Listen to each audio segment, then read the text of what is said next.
In the name of the Father, and of the Son, and of the Holy Spirit. Dear friends, today we begin a new series of talks that is on the spiritual doctrine of St. Therese of Lisieux, popularly known as the Little Flower. The occasion that prompted me to speak about this is this year marks 150th anniversary of her birth. She was born on the 2nd of January 1873. So this year is the 150th anniversary of her birth. So it's a moment to study and reflect and also to apply spiritually to our life what she spoke about Jesus, church, and different aspects.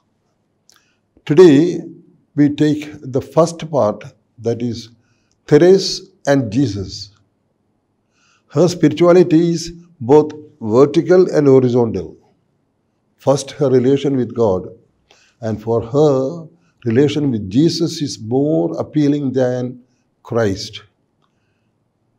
As she says, the word Christ can be mentioned even by an atheist or a historian. But to pronounce the word Jesus means a sense of deep intimacy and profound life and a deeper faith. It is to relate with God, the second person of the Trinity, in a personal intimacy, like a beloved.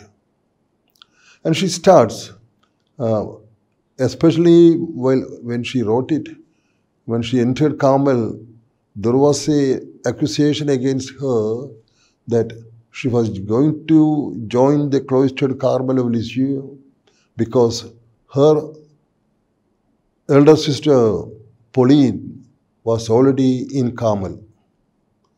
You know, Pauline was her second mother, which we will see later. And that relation was so intimate, so even she had that psychological tension and emotional problem when she was 13 because Pauline entered CARMEL. So she was blamed of joining CARMEL to be with Pauline. And then she tells herself, I wanted to go to CARMEL not for Pauline's sake, but for the sake of Jesus alone. I did not cease repeating to God that it was for Him alone I wish to be a Carmelite. So her motivation is to be with Jesus, for Jesus, to live with Him and not seeking any human affection in the same convent from an elder sister. And there are some striking moments as narrated in her autobiography and last conversations about her relation with Jesus. Though it was a lifelong experience, but there are some striking moments. The first one was when she was 8 years old. That is, she went to her aunt's place in Trouville, a beach town. One evening, Papa took Céline and Therese to the beach. And it was, they sat on a rock and watched the setting sun.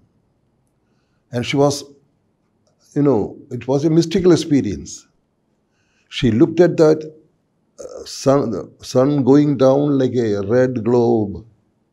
And she found the trail of light coming from that. Those who have seen the sunset can very well understand it. And she says, that globe, the red globe, the setting sun, is Jesus. And the trail of light which flows coming from that is the sanctifying grace coming from Jesus. And she imagines to be a little boat in that part of the trail of light. And she says, Jesus, I will be always open to you. I will never steer away my boat away from this trail of light. Outside it is darkness, there is danger. In that way, it means I will never commit a mortal sin. I will be faithful to you. I will always try to be in your grace, open to you. Imagine a child of 8 years made that profound meditation. Secondly, she speaks about her first communion. She was 11 years old when she made her first communion. On that day, she says, "Ah, how sweet was the first kiss of Jesus. It was a kiss of love. I felt I was loved. And I said, I love you and I give you myself to you forever." So, when receiving communion, she said it's an intimacy to get assimilated to Jesus. And she goes in her autobiography. It is an assimilation of a drop of water in the sea. She was that drop of water, Jesus was the ocean. And this drop of water, when it falls into merges into the sea, it becomes a sea, no more an isolated drop of water. So Therese was absorbed and immersed in the love of Jesus. That was her second experience. As she said, that was the first kiss of Jesus I experienced. And it was a kiss of love. I felt I was loved, and I promised to be for him forever. Secondly, on the day of her profession, she experiences there was a crisis on the eve of her profession. Though she had struggled for her vocation and prayed everything, but on the previous day, that comes a crazy thought. She had no vocation. She was fooling the superiors. And according to the Carmelite custom of the house of formation, when there is some, the good or bad, virtues and this kind of temptation, you reveal to the mistress, the sister who is in charge. And she thought, I should go and tell her. And if I tell her, I can more or less guess the answer. Mistress would say, in that case, don't make the profession. And I may be sent away. But still, it is the rule, it is the custom that I should tell my superiors. And Therese makes a strong decision. It is better to go home doing the will of God rather than remaining in Carmel doing one's own will. That is Therese. Her strong determination. Even if I am sent away, if it is God's will, it is better to go away from here than to remain in Carmel doing my own will. And she revealed to the mistress about trial.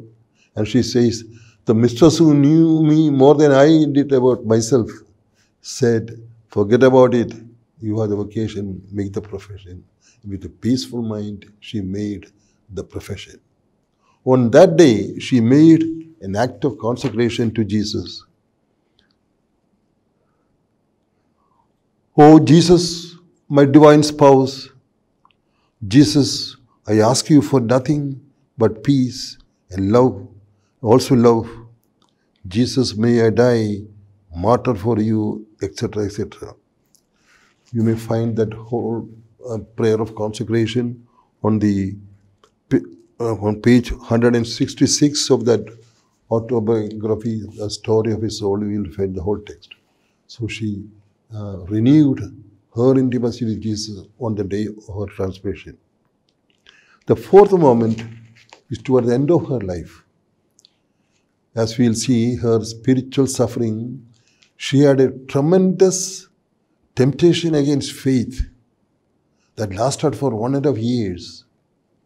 And what obsessed her was, there is no heaven, no eternity, you have wasted your life, and so on, which we will see in detail later. During that trial, her reaction was, with a nail, she wrote on the wooden frame of her door, Jesus, my unique love. Jésus, un amour unique. And it was behind the little vase to keep the holy water on the. Later, when she died, the others found out of that word. It is in that book, that picture. Jesus, my unique love. When she was going to that tremendous crisis of faith, even then she could make that profession of faith. And finally, and on her deathbed, that was recorded by Pauline, that last two conversations. Oh,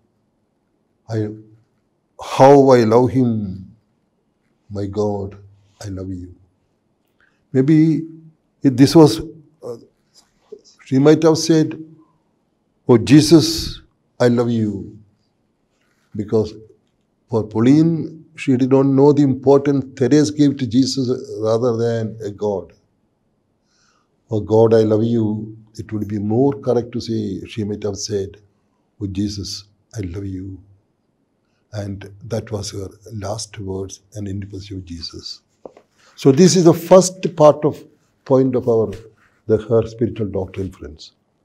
That means those who are devoted to Therese should start to have established a personal, intimate relation with Jesus. It can be in different ways. It's very personal.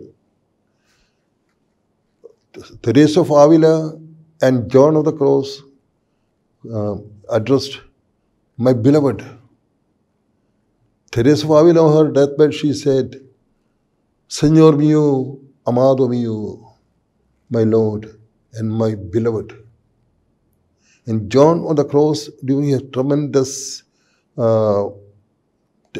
crisis of the suffering in the prison, he composed that poem, Where have we hidden, beloved?